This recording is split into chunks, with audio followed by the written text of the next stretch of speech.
Good morning, Little Masters, and welcome back to today's Tolkien Times, a Prancing Pony podcast production. I'm the Man of the West, and it's time to wrap up week 87 with Silmarillion Saturday. Now, these Saturdays are our chance to revisit the history and legends of the Elder Days, whether it's from the Silmarillion, Unfinished Tales, or more. Let's go ahead and get back into the music that created the very fabric of the universe as we complete the text of the Ainulindalë. And the Valar drew unto them many companions, some less, some well nigh as great as themselves, and they labored together in the ordering of the earth and the curbing of its tumults. Then Melkor saw what was done, and that the Valar walked on earth as powers visible, clad in the raiment of the world, and were lovely and glorious to see, and blissful, and that the earth was becoming as a garden for their delight, for its turmoils were subdued. His envy grew then the greater within him, and he also took visible form.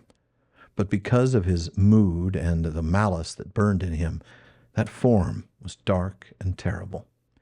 And he descended upon Arda in power and majesty greater than any other of the Valar, as a mountain that wades in the sea and has its head above the clouds and is clad in ice and crowned with smoke and fire.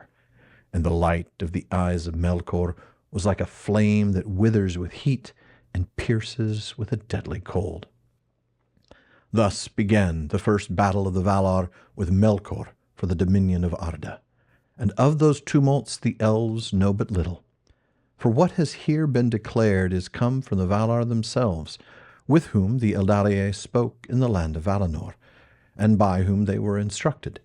But little would the Valar ever tell of the wars before the coming of the elves. Yet it is told among the Eldar that the Valar endeavored ever, in despite of Melkor, to rule the earth and to prepare it for the coming of the firstborn. And they built lands, and Melkor destroyed them. Valleys they delved, and Melkor raised them up. Mountains they carved, and Melkor threw them down. Seas they hollowed, and Melkor spilled them.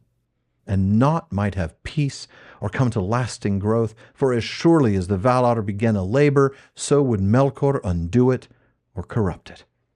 And yet their labor was not all in vain.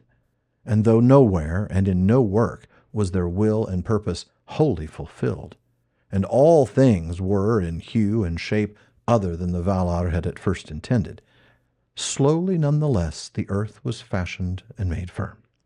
And thus was the habitation of the children of Ilúvatar established at the last in the deeps of time and amidst the innumerable stars. Well, we ended last week with the Valar taking visible form, and we start today's reading with an introduction to the people that we'd later know as the Maiar. These are other Ainur, some less, some well nigh as great as themselves, and I think that's really important. The Maiar are not mini-Valar. They are of the same nature. They too spring from the thought of Ilúvatar, and some are indeed well nigh as great as the Valar. I think of Manwë's banner-bearer and herald, Eonwë, of whom we read in the Valaquenta that his might in arms is surpassed by none in Arda. Not none but the Valar, or even none but Tulkas. If you're fighting with weapons, Eonwë is who you want in your corner. Anyway, these Maiar help the Valar to order Arda and calm it down a bit after all the chaos of Melkor.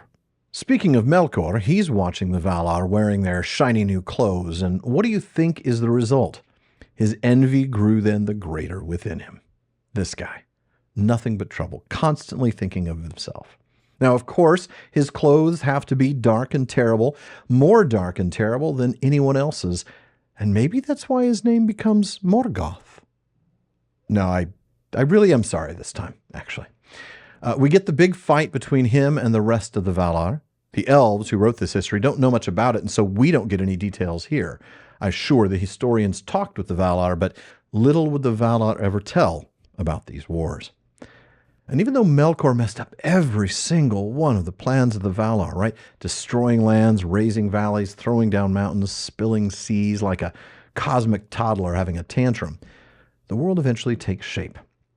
Not as originally intended, but well enough for the children of Ilúvatar. Folks, that does it for this week's Silmarillion Saturday. Thank you for joining me. Please come back next week as we spend all of Silmarillion Saturday reviewing the last several weeks of reading and discussion and putting it all together. Please visit patreon.com/Tolkien Times to learn how you can get an ad-free feed, bonus episodes, and become a part of my content council to help me decide what I'll talk about next series. Podcast listeners, please subscribe to the show in your apps, and for those on YouTube, click that little subscribe button to get all of the PPP productions. Be sure you're following @PrancingPonyPod on all your social media. And finally, as Faramir says, go with the goodwill of all good men.